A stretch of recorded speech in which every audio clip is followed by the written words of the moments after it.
चांद पर इंसान को उतारा था, उस समय भी रशिया से अमेरिका की होड़ लग गई थी।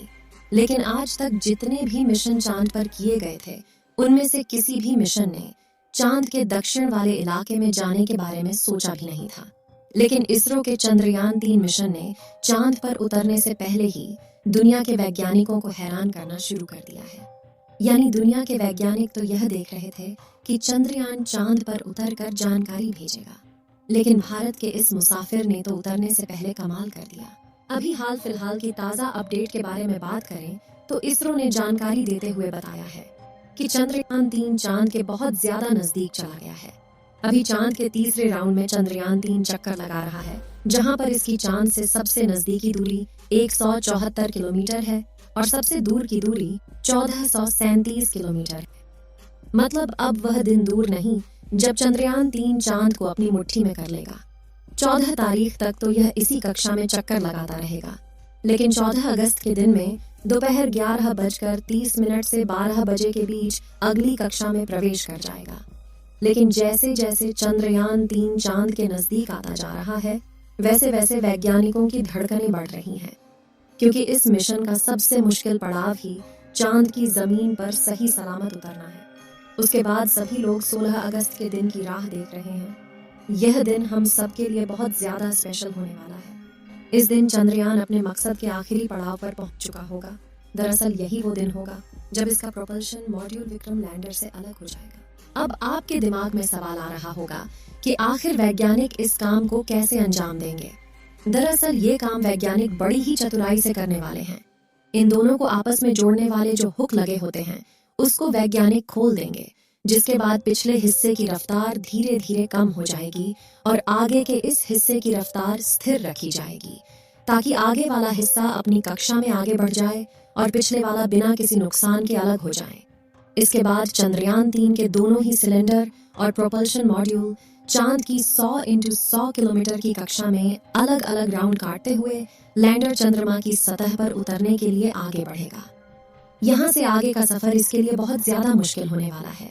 आगे की जानकारी देने से पहले आपको बता दें कि आखिर अब चंद्रयान-3 ने क्या खुशखबरी भेजी है। दरअसल चांद के जिस गड्ढों की बात दुनिया भर के वैज्ञानिक कर रहे थे, उन गड्ढों को असल में चंद्रयान-3 ने बता दिया है। हम आपको पहले भी बता चुके हैं कि चांद के दक्षिण वाले इलाके में बहुत बड़े बड़े गड्ढे मौजूद हैं।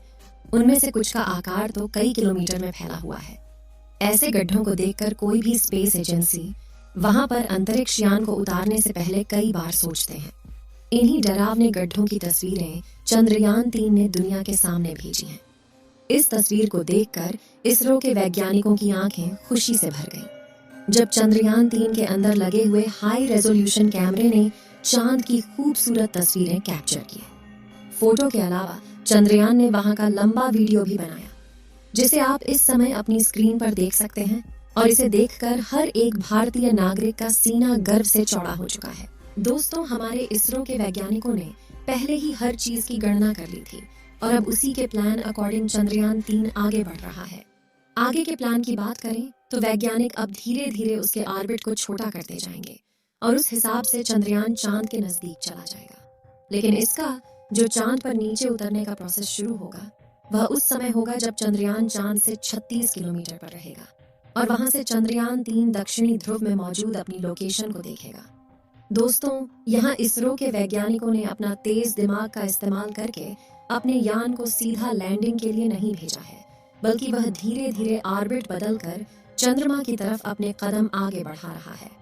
उसके पीछे की वजह यह है कि जिन देशों ने भी चांद पर सीधे लैंडिंग करने की कोशिश की, वो सभी अंतरिक्ष यान क्रैश हुए हैं। लेकिन इसरो की सूझबूझ से हमारा मिशन सफलता के कदम छूने के लिए तेजी से आगे बढ़ रहा है और उम्मीद है इस बार हमारा लैंडर सफलतापूर्वक चांद की सतह पर सॉफ्ट लैंडिंग कर जाएगा। सॉफ्ट लैंडिंग करने के लिए इस बार अंतरिक्ष यान में जो उपकरण लगाए गए हैं, बहुत ही ज्यादा एडवांस और हाई टेक्नोलॉजी वाले हैं। चंद्रयान-3 को हर परिस्थिति में सटीक जानकारी देने वाले लेजर डॉपलर नाम का उपकरण इसके अंदर लगा हुआ है। इसका काम उतरते वक्त चांद की जमीन पर लेजर फेंकना है, ताकि दूर से पता चल जाए कि जहां पर लैंडर को उतरना है और वहां पर कोई बड़ा गड्ढा तो नहीं है। इसके अलावा ये और 2 दिशाओं में भी लेजर भेजेगा, ताकि पता चल सके आगे पीछे साइड में कोई ऐसी चीज है जिससे चंद्रयान टकरा सकता है। उसके अलावा इसके अंदर एक और उपकरण लगा हुआ है। LBC कैमरा इसका काम लैंडर के उतरते समय जमीन के नीचे की तस्वीर लेना है। फिलहाल अभी तेजी से चांद के नजदीक आता जा रहा है और उसकी चांद से दूरी भी बहुत ही कम बची है। ये चांद की सतह पर लैंड करने से पहले टोटल 5 ऑर्बिट से होकर गुजरेगा। इस प्रक्रिया के दौरान इसकी स्पीड भी धीरे धीरे कम होती रहेगी। चांद की कक्षा में पहुंचने का सिलसिला 6 अगस्त से शुरू हुआ था। उस दिन रात 11 बजे के आसपास इसके ऑर्बिट में बदलाव करके वैज्ञानिकों ने इसे चांद की अगली कक्षा में डाल दिया और फिर इसके 3 दिन बाद यानी 9 अगस्त को दोपहर 2 बजे करीब 4 से 5 हजार किलोमीटर की हाइट पर पहुंचा। हमारा चंद्रयान 14 अगस्त दोपहर 12 बजे के आसपास चौथे ऑन ऑर्बिटर पहुंचेगा और उसमें चांद और इसके बीच की दूरी सिर्फ 20,000 किलोमीटर रह जाएगी। 16 अगस्त की सुबह 8:30 बजे के आसपास 5वें और अंतिम कक्षा में एंटर करेगा और उस समय ये 100 किलोमीटर की ऊंचाई पर चांद का गोलाकार चक्कर लगा रहा होगा।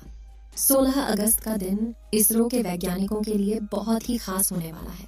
साथ ही मिशन का भी एक महत्वपूर्ण पड़ाव है, क्योंकि यही वह दिन है जब चंद्रयान 3 का प्रोपल्शन मॉड्यूल इसके लैंडर से अलग हो जाएगा। इसके बाद 18 और 19 अगस्त का दिन भी इसके लिए खास है, क्योंकि उस दिन चंद्रयान के डी ऑर्बिटिंग की प्रक्रिया की जाएगी। आसान भाषा में कहें तो जो 100 किलोमीटर का डिस्टेंस होगा उसे भी धीरे धीरे राउंड के जरिए कम किया जाएगा। इसके बाद चंद्रयान की असली कहानी शुरू होगी, जिसका वैज्ञानिक पिछले 42 दिनों से इंतजार कर रहे थे। 23 अगस्त को शाम 5:47 पर हमारा लैंडर चांद की सतह पर अपने कदम रखेगा और वह हर भारतीय के लिए गर्व का क्षण होगा। मगर दोस्तों, अभी चंद्रयान का चांद के स्तर पर पहुंचने का सफर लंबा है और यह समय चंद्रयान 3 के लिए इतना नाजुक है कि इसके ऊपर हर वक्त मुसीबत मंडराते रहेगी और कदम कदम पर अलग अलग तरह के चैलेंज का सामना करना होगा। इसके बारे में खुद इसरो का भी कहना है कि अब असल खतरों का खेल शुरू हो चुका है। इस मिशन के सफल होने की दुआएं आप कमेंट बॉक्स में